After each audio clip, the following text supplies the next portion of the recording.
JDK mopa mokonzi soda poto John Diamonique mwana mbalo mwana ta moto akolinga baninga pe aza moto monene akosunga ninga JDK mopa mokonzi baloba balinga te yonde JDK mopa mokonzi. Abonnez-vous massivement na chaîne ya JDK mopa mokonzi. Mwana mbalo na mposa miliki mpa ebolinga bato ba congolais na ba français bandimi ye JDK mopa mokonzi batika ye afanda na ngwende na ba conseil na ya malonga ozo sunga mokili JDK mopa mokonzi batika ye yende soda poto yokabote. Mesdames et messieurs, bienvenue dans votre chaîne JDK Mopao TV, votre chaîne de l'info et des conseils. Abonnez-vous massivement, partagez et likez. Tolanda.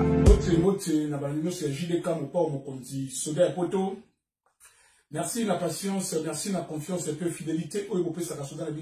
Il y a Mikili et Loba, Jean-Louis, le bandit là. Bon, tika naeka kamoko l'unique. Oh, on a la fierté. La communauté congolaise na kati ya Mikili.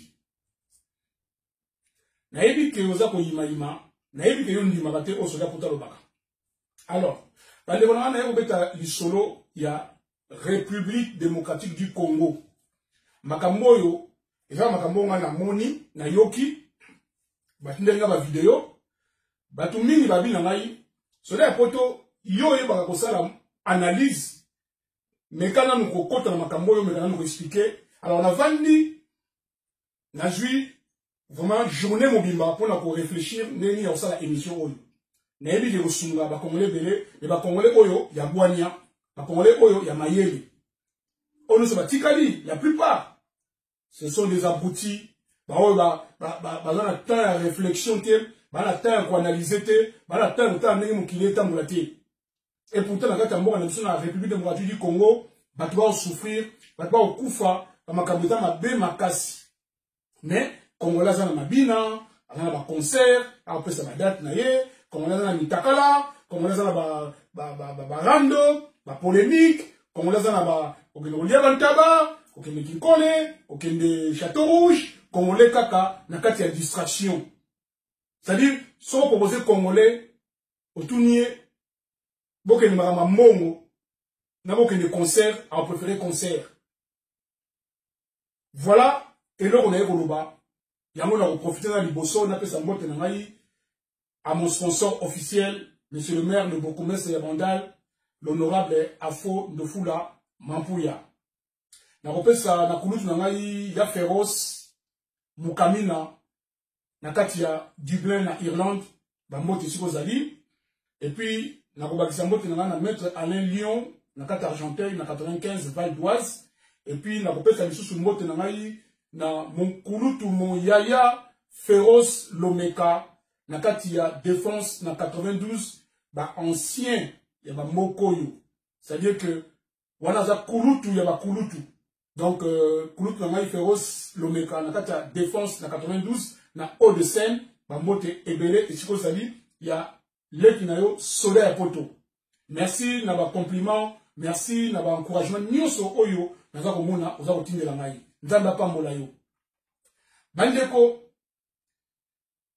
na ye nayokisa bino kaka makambo oyo bato baoloba makambo etali Congo na Congo na l'est ya Congo guerre boyebi sans limite sans fin depuis des décennies bato baokufa ba machette, ba okata, ba décapité, ba violer ba maman, même ba papa, même bana, même mutokoloba, azati. Ba congolais bango, kuna bazati. Bango bazana ba concert, bango bana makamsusu ko bana ngo, na ba préoccupation bango mususu.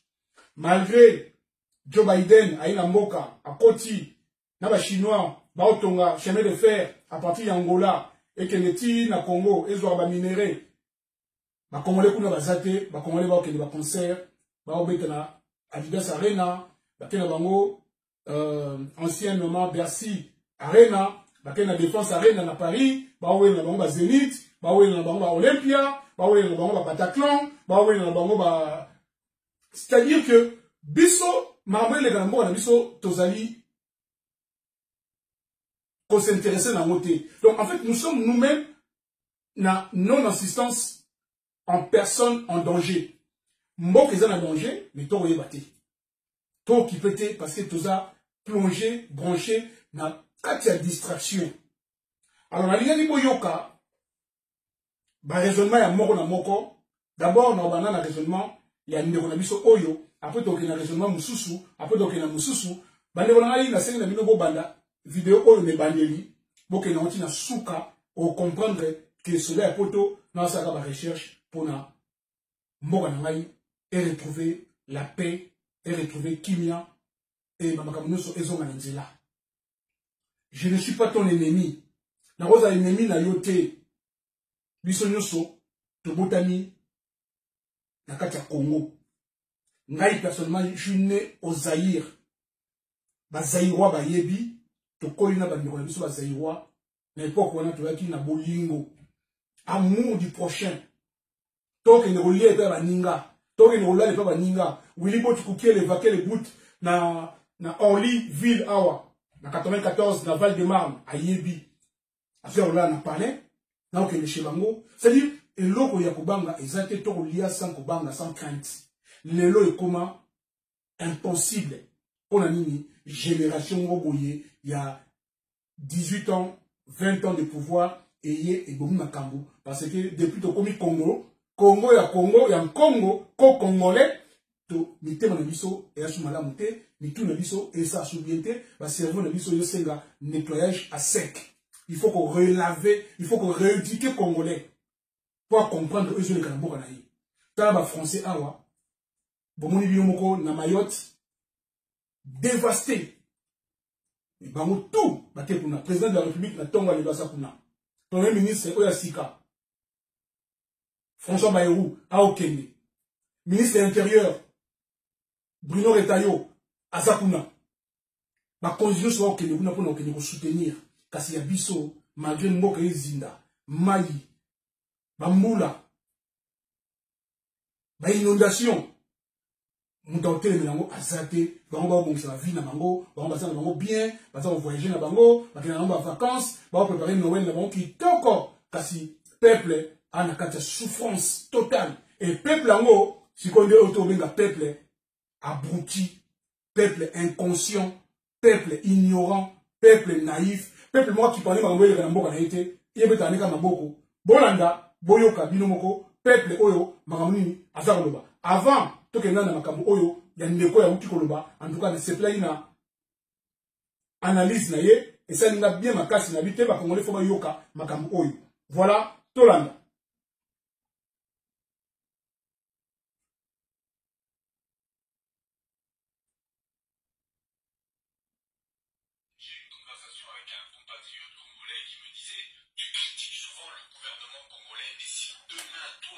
Président de la République, qu'est-ce que tu ferais pour le Congo? Il était persuadé que moi aussi j'allais rentrer dans ce système qui est déjà établi de corruption et que j'aurais placé ma famille et que j'aurais profité. Je lui ai rétorqué, si c'est une question, laisse-moi te répondre. J'ai décidé d'en faire une vidéo, comme ça ma communauté pourra aussi donner un avis sur ma réponse et sur la question du monsieur. Tout ça, on en parle après le générique. Mbonne Bandeko et bienvenue sur ma chaîne. Si vous aimez le contenu, n'hésitez pas de vous abonner et aussi d'activer la petite cloche et aussi un petit pouce, ça fait toujours plaisir. Revenons à la question du monsieur qui me demandait si je devenais président de la République démocratique du Congo dès demain, qu'est-ce que j'aurais fait? Alors je lui ai demandé si je pouvais répondre parce qu'apparemment peut-être qu'il avait déjà la réponse pour moi. Je dis est-ce que je peux te répondre? Mais d'abord, dis-moi toi, si tu devenais président de la République dès demain, comme tu le dis, qu'est-ce que toi tu aurais fait d'abord? Il me dit, moi je t'avoue, je ferai ce que je peux, le bien pour le peuple, mais en tout cas je mettrai ma famille à l'abri et voilà, je prendrai aussi un peu de l'argent, mais j'essaierai quand même de faire quelque chose. Je dis, ok, ça va. Il dit, maintenant toi, réponds, toi qu'est-ce que tu ferais? Je dis, moi, si j'étais président de la République démocratique du Congo dès demain, donc la situation dont je suis aujourd'hui, demain je deviens président. J'ai la première chose que je ferais, c'est de chercher quelqu'un compétent pour prendre mon poste. Et il me regarde comme ça, je dis, ah oui. J'ai dit, moi je suis qui pour être président de la République démocratique du Congo? C'est quoi mon parcours? Quelle étude j'ai fait? Quelle expérience j'ai fait? Est-ce que j'ai dirigé des grandes entreprises ou, je ne sais pas moi, même une grande ASBL? Moi je suis qui? J'ai dit, toi même le boulot que tu fais, est-ce que tu as les compétences pour être président de la République? Je dis, mais soyons sérieux, je dis, moi la première chose, je vais demander, bon là, qu'est-ce que la Constitution dit? Je ne sais pas si c'est le président du Sénat qui va organiser des élections, ou bien je ne sais pas si je trouve un capitaine Traoré dans les barrages, je dis, prends la place mon frère. J'ai dit, mais toi sérieusement, si on te plaçait président de la République, t'allais dire aussi, puis t'allais mettre ton poste, t'allais bouffer les salaires. Et dit, bon, encore je t'avoue, j'allais peut-être prendre mon salaire 1 mois, 2 mois, le temps de faire la transition, parce que les salaires de président de la République démocratique du Congo, franchement, t'as 2 mois de salaire, t'es bien, t'achètes une maison. Il me dit, ah, t'es en train de rigoler sur ça. Je dis, moi, je suis en train de rigoler. Je dis, je vais te poser une question. Si demain, je te dis, voilà, tu peux être pilote d'avion, est-ce que là, avec les compétences que tu as maintenant, là, tu vas prendre l'avion, tu vas partir? Il me dit, bien sûr que non, je ne sais même pas piloter l'avion. Si je prends l'avion, on va faire un crash, je vais tuer des gens, moi-même, je vais me tuer. J'ai dit, tu penses que président de la République, c'est quoi? J'ai dit, les actions qu'un président prend ou ne prend pas a une répercussion sur la vie des gens. Il y a des gens qui meurent, et c'est pas un avion, il y a peut-être quoi, 200, 300 personnes. J'ai dit, mais les actions d'un président de la République, il peut y avoir des millions de personnes qui meurent à cause de tes décisions. Et toi, qui n'as aucune expérience, tu te dis que je les prends.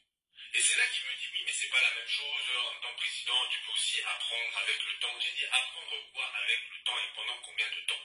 Chaque jour qui passe, il y a des personnes, surtout à la République démocratique du Congo, il y a des gens qui meurent, il y a des gens qui sont victimes de crimes atroces, et toi tu veux prendre le temps de te former quand tu en bosses et que tu manges déjà l'argent. Je me suis dit, mais soyons un peu sérieux. Maintenant, il y a beaucoup de Congolais qui pensent qu'on peut passer comme ça de vendeur de pizza à président de la République, et que voilà, et que c'est bon.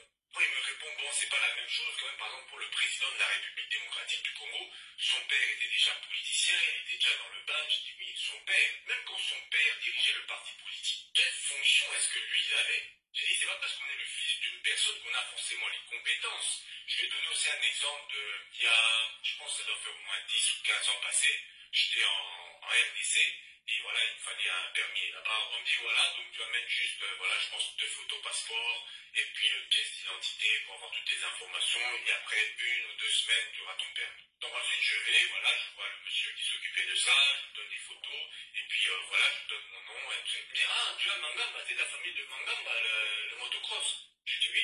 Il me dit, ah, ok, alors je te mets aussi le permis moto. Je dis, bon, ok, ça va. Il dit, ah, donc t'es le fils. Bandeko na linka bolanda bien place oyo ya permis de conduire. Bolanda très bien pour na nini Congo eko bongaka te. Pour na nini Congo eko bongaka te. Bolanda place oyo malamu ya permis de conduire. Boyo kabino moko muto ya passé jamais permis mais avant la permis na ye complet A B C D tina suka mais a passé jamais permis car a passé ka mbongo. Mboka ya corruption. Bolanda parce que la famille Mangamba, il y a un bazar qui pesa nyonso gratuitement. Mazo mérité à moitié. Yemora lobby. C'est étonnant. Tolanda.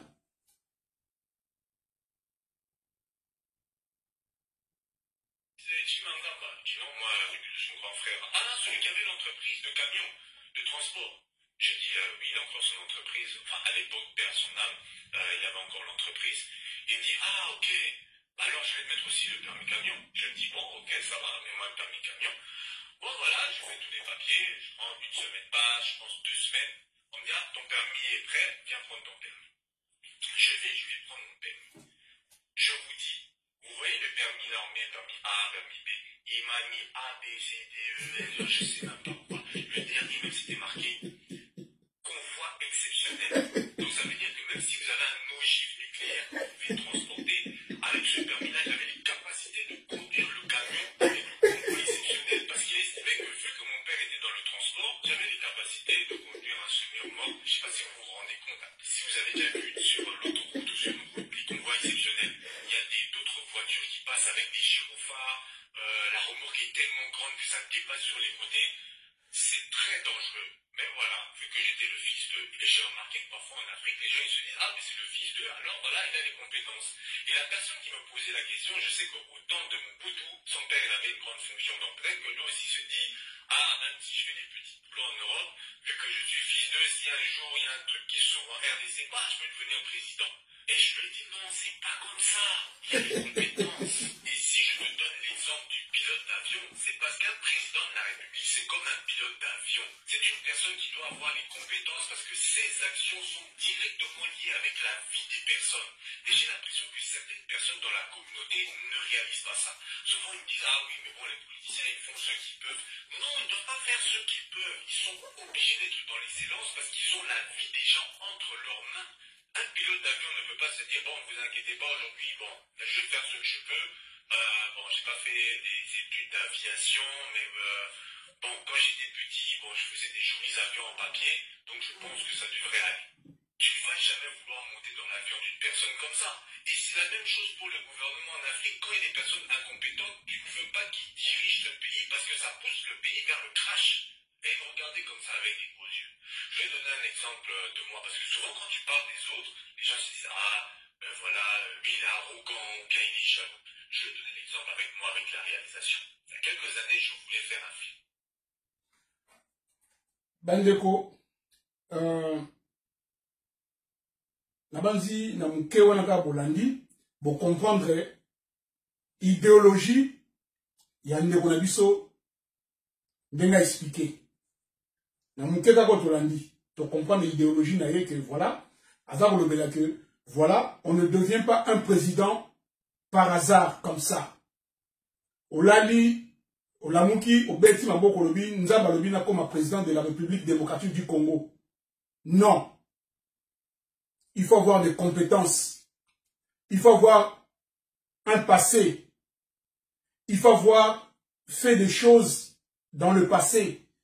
Soit aux acquis, un professeur, il y a université, soit aux acquis, un gradé, colonel, général, aux acquis, PDG à eloko moko ya munene sali oyebani osala ba ONG ba bio mwa minene oyebani ozana compétence ya politique pour comme président de la République. C'est ce qu'il est en train d'expliquer par rapport à la question oyo ndeko na Congolais posa qui est. Parce que Congolais l'esprit na que so comme président, c'est-à-dire que comme mboka na yo et comme ya yo, ne so comme ya yo, zwa na mbongo nego lingi, sara na mbongo nego lingi. Boyoki alobi ce qui a comme président un jour, pourquoi pas, na salaire, il y a président de la République démocratique du Congo, car 2 mois, pamba, au sommet de villa. Et c'est vrai, pour tout le monde, il y a sommet de villa.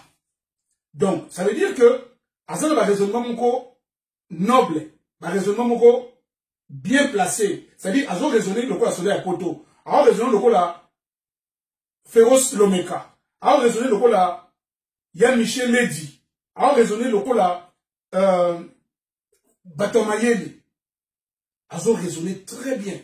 Alors, maintenant, Tokende, na raisonnement, il y a d'autres Congolais, Oyo, Nana Bengaka, les fanatiques, les fananfouati. C'est-à-dire que, un Congolais fanatique, Yamoutou.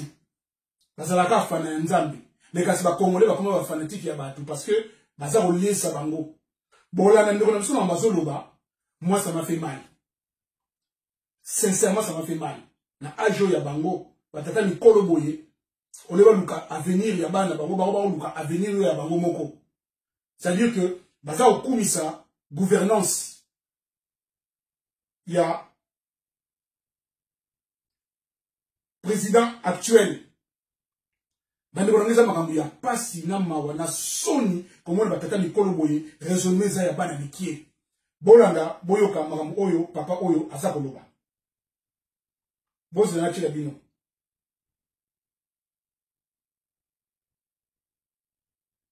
Eza makambo ya soni koyoka pena Congolais, c'est-à-dire Congolais on a pitié ya mboka na été, on a mawa ya mboka na été, c'est-à-dire maman il est dans mboka na yé, pas chez ça dans mboka na yé, on dirait azoye ba na été. Ya mon ni ne komo ba ki abi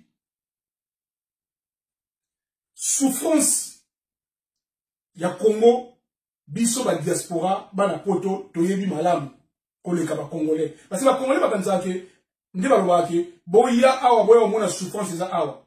Souffrance ya na Congo te. Biso nde na poto to na souffrance to mona ozo leka na Congo na musika toyebi ke Congo ta na souffrance parce que biso nde ndo sa nyonso. So bwana matanga e uta na diaspora. So bwana anniversaire e uta na diaspora. Bwana mariage libala e uta na diaspora. Makambo nyonso tout ba souci ya Congo tout ba fête Noël, Nouvel An, nyonso diaspora mbusalaka. Donc parce ya Congo biso te yon koleka bino ba Congolais. Mais bino moko boye éviter pour boya ba inconscient. Bino moko boye éviter que na mboka na bino souffrance ezali. Pour bino boza na nuba fanatique. Qui fanatisme est bino, buzoba est bino, qui est inconscient est bino, qui est ignorant est bino, qui est imbécile est bino, qui idiotie est bino, aboutissage est bino, donc makamne sur est bino mabe, bino mo bomiye ba na bino te, yango bokina no ka kolia bantaba, bokina no mela masanga, bokina no sambela, bozo bosa na tembo na bino esenga ba fo telema. Alors, tout le raisonnement ndeko oyo par rapport à ndeko na liboso, oyo, au monde que, en tout cas, il y a une différence, il y a analyse, différence, il y a bon montant. C'est-à-dire, ce sont des animaux. Ce ne sont pas des gens normaux. Ce sont des animaux. C'est-à-dire, Moutou, à cause de la mécanicien, et ça, quand il y a un peu réfléchir, tout le monde.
Boyoki raisonnement,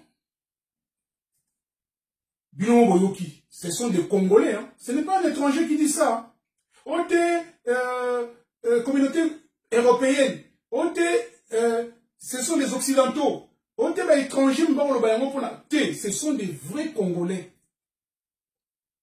Au bazar Lobake, Félix Antoine Tshisekedi, Akenae, na 40 ans de pouvoir, ti na année 40, 2040, pour mes ans en côté, ce qui y a coquille sous terre, la pessina, ce qui l'est qui n'est, ce qui moi n'est, peut éviter. Congrès comme là, royaume, dès tout le monde a la Belgique. C'est-à-dire, raisonnement yaba, batoma boma. Il faut tout le baramakamouné, il faut dire les choses comme elles sont. Ce sont des animaux qui parlent. Ce n'est pas des humains. Parce que Moutou Azana a évi que Mboka na yetangola malamuti. Mboka n'a pas si. Et tout simplement pourquoi? Parce que Bango Azana pouvoir, Baza olia bien, Boyoki Binomoko, anniversaire zone de Kanakati, bateau ya munene, Baza tranquille, champagne coule à flot. C'est-à-dire que Bazana inquiétude de mon côté, Bazana eloko ya kobanga te mais baobosa na kina kati ya Congo insécurité za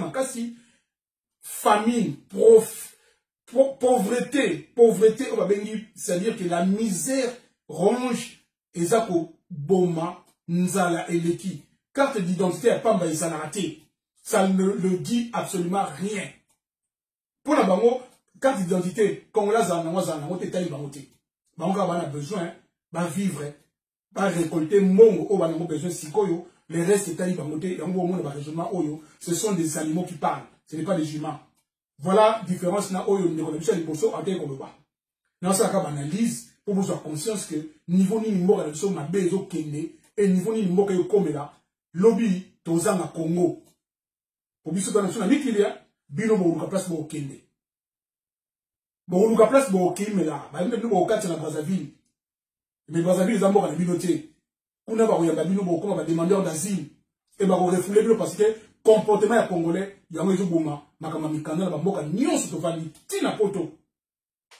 alors toi la sikoyo raisonnement sikoyo lisusu ya on a obaki que congolais faut tika ya souffrir na ye congolais faut tika ya souffrir na ye parce que ce n'est pas la peine ya koluka osunga congolais parce que azo comprendre ndenge mokili tambola ti bola na likambu ya $2000 bola na likambu ya $2000 na makambo ko sambela na fin de l'année awa pona mabondeli pona famille na yo za sécuriser nzamba batela ou bien au kota 2025 il faut que futa $2000 et pas ya pasteur oyo boyo kabino moko mama pasteur na ba mama pasteur ba komi na bango sakana ba congolais pona ni parce que congolais mo ali ba sakana ye po congolais zali na ye inconscient ignorant naïf bandi ko na oloba ngona munoko nini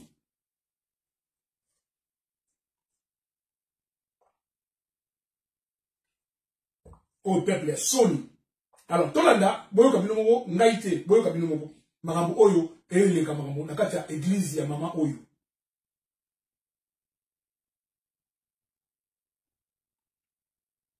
la sous-préfecture de Seine-Saint-Denis. non boli misangai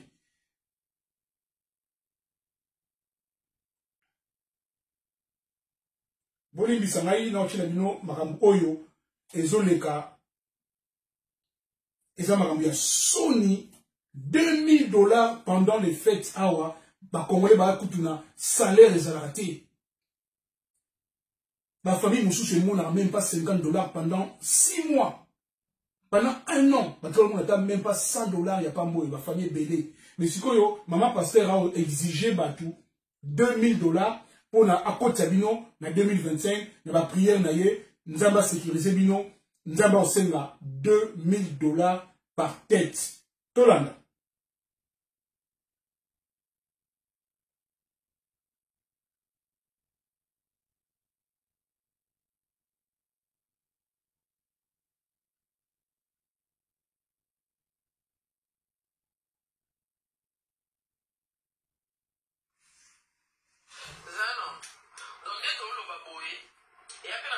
enveloppe wana ya €2000 wana bapesa ye mpe bambongo wana obieza mpe na bato bazoki enveloppe wana bapesa mpe mbongo wana €2000 oyo soki mama wana soki obenga pasteur Joël Kabasele asengi bato baseme ba €2000 mpo baprotege bafamille na bango baseme €2000 pour que famille nayo ezala protege famille nayo ezala protege epa nzambe nzambe abatela famille nayo etusa babatela bana na yo il faut pesa na nzambe €2000 Nzambe olela mpiaka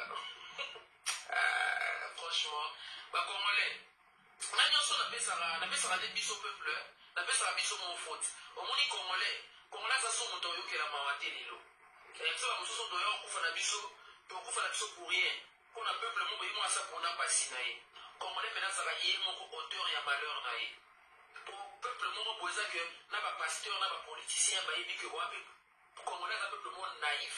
Et là, je précise encore les Guinois, particulièrement les Guinois. Le Congolais en général, mais particulièrement les Guinois. Guinois, en fait, les Congolais en général, les Guinois en particulier, un peuple moins naïf, un peuple moins inconscient. Il suffit quand vous allez monter wana art oratoire nde babato wana moto oyebi koloba oza na maloba sukani omanipule congolais osaka na esprit ya congolais yango ozomona lelo bapoliticien oyo baa na niveau te baa na compétence te or ya lelo akosi bino promese lobi aya double bino promese lobi aya change yango abongoli yango akomisi yango congolais aza naka oui ondima nde nyonso pasteur akoya mpe boya akosi bino ndenge moko batanga le même pasteur omonaki ye na video nzambi wani na mwasi mosusu vaseline kuna soki eliani soki eloko nini me lobi aya asimbi mikro alambi bino kala liloba moko ya sukali esili bondimi na bino bakomi kuti kodefendre ye bino moko potema peuple moko mayele eza te na motu azwaka temps ya koanalyse eloko te azwaka temps ya kodiscerne te voilà pourquoi on se fait manipuler comme ça moto azali kosala bino bachantage émotionnel oyo botikala komona na bible te mambo wana mamwana alobi na bino na bomona serviteur de dieu nini bomona yesu nini na bomona yesu kote nini na kati ya bible asisi kote ya bato apres bandi koexige bamontant oyo bato ifo bapesa po papa na ye nzambe abatela bango obi abatela babota na bango bomona yango wapi na parti nini ya bible kopesanga verse komona Jean to Matthieu to Pierre to Paul to disciple moko boye moto moko ya bapeta lisolo na kati ya bible ou bien Jean Baptiste nde banda kokende koteya partout que asisi koteya après ane bandi koexige bato bamontant oyo bokoma mwana na l'église na bino pasteur mpena to bato koexige bato ba $300 boya bato ba $1000 tia komita na bato 50 francs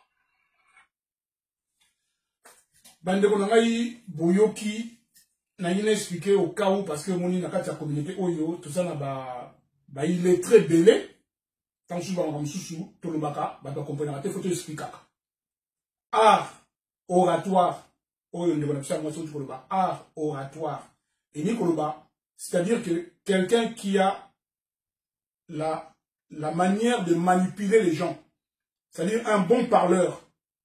Nous toi et koloba, c'est-à-dire mais tout le monde souhaite un pasteur. Na ba homme politique, c'est-à-dire que ba ebineni ya ko manipuler bino facilement pour ba bino bo ke ça $2000 pour ba sécuriser ba samel la famille na bino ba battre la famille na bino nzamba battre la famille na. En fait, c'est comme si nzambe muta senga $2000 pour à protéger bino. C'est ça le Congolais d'aujourd'hui, c'est-à-dire un peuple bololé. Vous avez bien bololé. Et, voyons-qui bien, on parle de Congolais en général, mais en particulier, Banakin. Banakin, bazaba bololé mongana na monate. Banakin, bazaba bololé mongana na monate. C'est-à-dire que, peuple moko, c'est-à-dire que, Kinois, atika de l'oro moko, Masanga, Kobina, ba concert, Kokenolé na Kinkole, et puis, quand on dit ça va Flamengo, quand on dit ça va hôtel, quand on va Zemi, et là, au peuple congolais traîne dans le Moana. Bande on a vu ça passer le l'autre moment on a vu tongo pourquoi à Olamuka, à celle de beauté, la beauté on est sur les réseaux sociaux. La beauté on est que on a dans ma balade. Donc, la beauté on a que on a dans ma balade. A obet ba make-up nae ba maquillage a sali a changé venir luminaye mais pour sur dans les réseaux sociaux. To moni le loba na basi le loba ke luka misala ba ngo chaka manzaka bilayi ba ko ba zabulu ba komi ko ngino betaka ba jé loto foot. Tala niveau mboke komi ba ko beta loto foot. Tala ba na basi ne ba ko beta loto foot. Moi na moi si ola ke luka musala ola ke luka libala ya ko beta loto foot. Donc, Mboka Bela est koufi parce que Batoua va raisonner le quoi va Niama. Ba Kinois, ba Kinoise va raisonner le quoi va Niama. Donc, ba bololé. Moi, je le dis. Parce que tout le monde est beau se comporter. Je pense que c'est la honte. C'est la honte. Il y a Mawamingi, comme on a peuple, vraiment. C'est des peuples ignorants. C'est des gens qui ont des c'est des gens qui ont des gens qui ont des soto, qui ont des zoba. Il y a des gens qui ont des gens qui ont bongo, qui ont des gens qui ont bongo. Fachibe. Mais on souffrir. Fachibe, les rois, c'est un palais royal, palais présidentiel. On a Bisengo. Ah, vous vivez bien. Akote kobeta bale na ye tranquille. Yo za ko souffrir na kata inondation, ndako ezindi. Mais soko bimika libando tomoni mutu Fachibe bazoba ba abruti ba ignorant ba inconscient et on va sakana bino na ba pasteur na ba homme politique parce que ba comprendre que peuple a fonctionné en ndenge wana peuple ça fanatique ya buzoba na souki na awa ba ndeko na ngai na cette émission mo moulayi c'est vrai mais je pense que ça vaut la peine ya Rolanda ya comprendre ndeni mboka na biso e fonctionner niveau ni mboka na biso e kende et c'est na emo analyse mo boy analyse moi moulayi pour monter sa conscience ya Rolanda na yebi ke ba bruti mingi ba zo atteindre Rolanda émission moulayi te parce que ba message na ki abrutissage ba message na ki idiotie c'est-à-dire on a tenté avant d'avoir attendre na été ba bouquin attendre na ba journaux te ba livre te na ba documentaire te attendre na ba information te à la dernière information mo te donc pour na yé émission sur les hommes moulayi azan tenté parce que azan na cerveau ya banyama ya bon mototier sukiawa ça que émission oyo faut partager et ko sunga batebele batabwania mère double oya vie sous le capitaine vie sous la Madeleine mbote sozali mère double mama Pélagie Mbole oyo ya Lyon na 69 le département du Rhône mbote sozali après si taba motion Patrick Moulouro, toujours dans 69, dans Lyon, dans Mbote et Belé. Voilà. Donc, dans le sous, dans la Awa, dans le Bonangaï, il y a Tati Malou dans la Marly Gaumont, Anita Molenbeek, il y a Lady Miché, la Chine, vous êtes Belé, pour nous, dans Congolo, en Chine, dans Liverpool. Et en tout cas, vous avez vraiment ébélé, il y a Milo Milex, les Canadiens, dans le Canada, Bambo Tébélé, la surtout au Bolivie, à Poto, la possibilité, Didier Nitou, DTS, Didier Nitou, dans le Paris, Bambo Tébélé, en tout cas, la souki awa, tout comme la prochaine émission, Yaboye, Ezalate, ciao, ciao.